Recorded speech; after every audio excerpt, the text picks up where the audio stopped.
ولكن هل قدرة سليمان الفرنجية يمشي بدون قوى مسيحية موجودة كالتيار الوطني الحر والقوات اللبنانية والكتائب وبعض المستقلين؟ نعم. هذا بعتقد هناك صعوبة في إنتاج رئيس خارج كمان الميثاقية أو خارج القوى المسيحية. طيب بس كمان أنتم ما بقى في حظوظ أبدا للنائب ميشيل معوض، وخصوصا أنه خسرتوا أصوات كتلة اللقاء الديمقراطي. ساعات النائب بس النائب ميشيل معوض، النائب ميشيل بعد إذنك، النائب ميشيل معوض هو مشروع، هو مواصفات.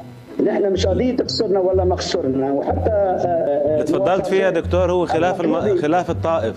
نعم، اللي تفضلت فيه خلاف الطائف وخلاف الدستور. الطائف اصلا ليش طبق الطائف لحتى تقول لي خلاف الطائف؟ ليش في اذا كان في 86 نائب بالبرلمان فجلسه منعقده معناتها الميثاقيه مؤمنه وانتخب اي كان، فما في يجي يقول هذا خلاف الاراده المسيحيه.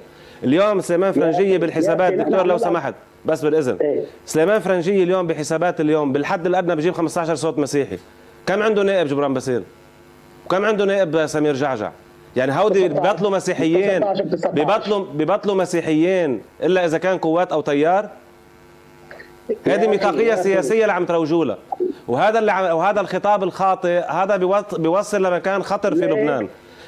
فنحن صارت فيدراليه طائفيه. القوى المسيحيه بتكون قويه مش بتحتمي بالطائفه، بتروح بتعمل تفاهمات سياسيه. اليوم لا الدكتور جعجع قادر يعمل تفاهمات سياسيه وطنيه ولا جبران باسيل قادر، فعم يحتموا بالطائفه وانتم عم تأيدوه. لا انتبه جبران باسيل وقت اللي كان حليفكم كانش حليفنا ولا مره الحمد لله. حليف الحليف.